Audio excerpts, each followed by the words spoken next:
आज के इस लेक्चर में हम लोग कंडीशनल सेंटेंसेस इन स्पोकन इंग्लिश ये पढ़ने जा रहे हैं, यानी शर्त वाले वाक्य।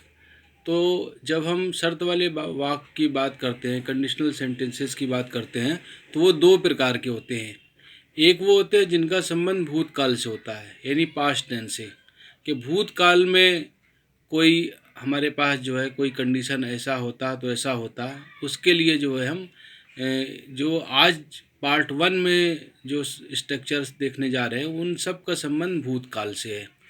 और इसको सबसे पहले हम लोग समझने की कोशिश करेंगे कि ऐसे वाक्य जो भूतकाल से जुड़े हुए हों और शर्त वाले हों उनको कैसे इंग्लिश में ट्रांसलेट कर सकते हैं।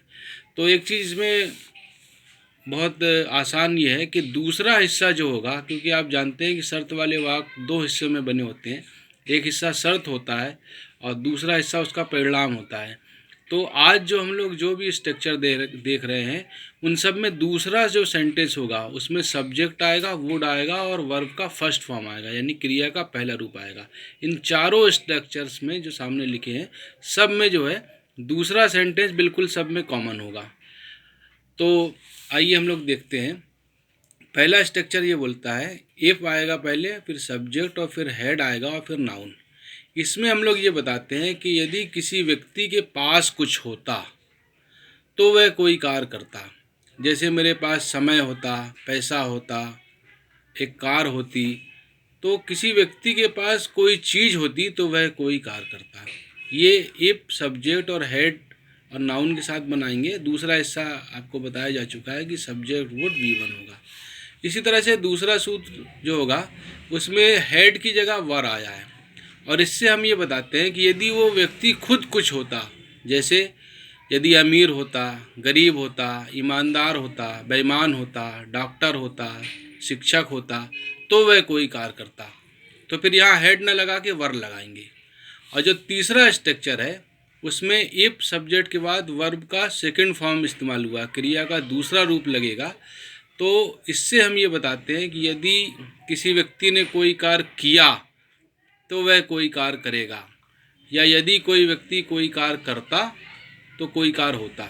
ये इससे बताएंगे। यहाँ पर वर्ब का इस्तेमाल होगा, और इसका नेगेटिव जैसे आप जानते हैं कि यहाँ पर डिड नॉट आएगा और डिड नॉट के बाद क्रिया का पहला रूप इस्तेमाल होता है। तो आइए अब इसके हम लोग सेंटेंस ट्रांसलेट करते हैं।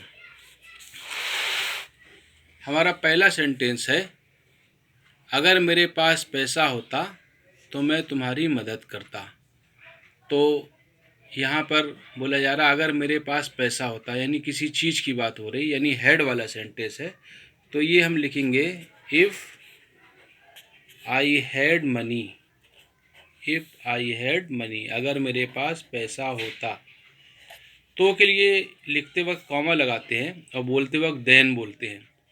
तो मैं तुम्हारी मदद करता। तो दूसरा हिस्सा आप जानते हैं सभी में वुड का इस्तेमाल होगा, आई वुड हेल्प यू।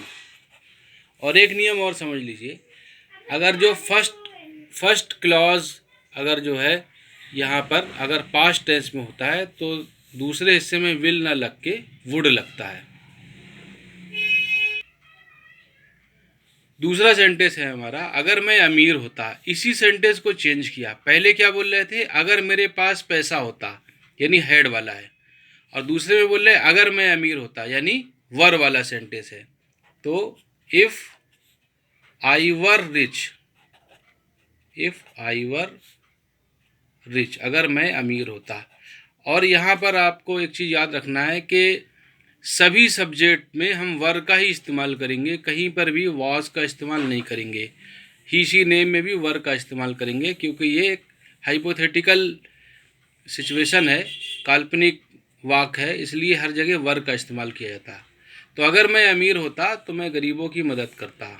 मैं गरीबों की मदद करता, I would help the poor. I would help the poor, तो मैं गरीबों की मदद करता। इफ़ आई वर रिच, अगर मैं अमीर होता, I would help the poor, तो मैं गरीबों की मदद करता। अगला देखिए, अगर तुम मेरे भाई होते तो तुम क्या करते। तो पहला सेंटेंस है अगर तुम मेरे भाई होते, if you were, if you were my brother, अगर तुम मेरे भाई होते तो तुम क्या करते।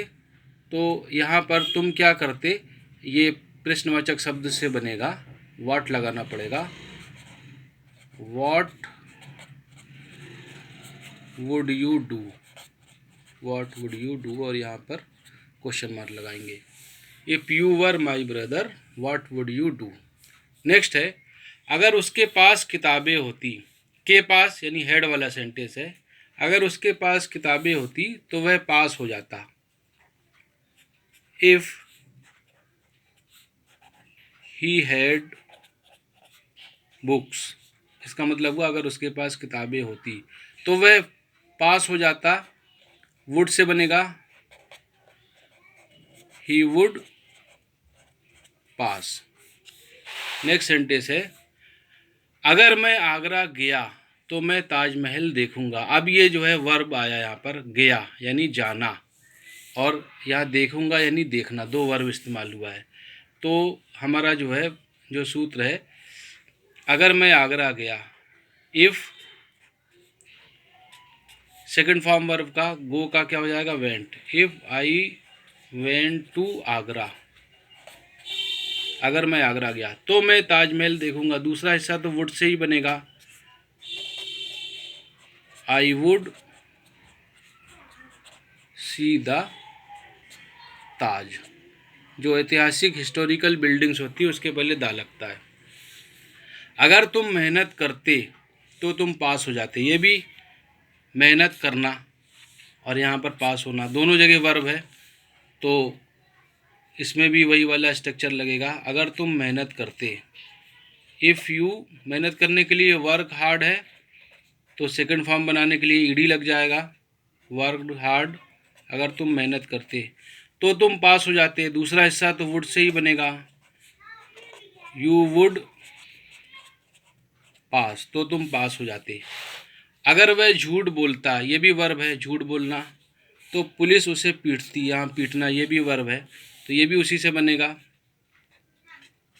अगर तुम झूठ बोलते, इफ़ यू टोल्ड अ लाई, अगर वह झूठ बोलता, तो ये जो है यहाँ पर वह है तो इसको हम लोग चेंज कर दे रहे, अगर तुम झूठ बोलते, क्योंकि यू से हमने बना दिया। अगर तुम झूठ बोलते तो, अगर तुम झूठ बोलते तो पुलिस तुम्हें पीटती, इसको भी चेंज कर लेते हैं, तो पुलिस तुम्हें पीटती। तो if you told a lie, police के साथ द लगता है, द पुलिस वुड, बीटने के लिए beat, the police would beat you. और लास्ट सेंटेंस है, अगर वह मेहनत नहीं करती तो वह डॉक्टर नहीं बनती। तो यहाँ पर देखिए मेहनत करना और यहाँ पर डॉक्टर बनना दोनों जगह वर्ब है। तो अगर वह मेहनत नहीं करती, नेगेटिव सेंटेंस है, इफ़ शी डिड नॉट, और डिड नॉट के बाद फर्स्ट फॉर्म आता है वर्क हार्ड, तो वह डॉक्टर नहीं बनती। तो यहाँ पर वुड से बनेगा, she would not be a doctor.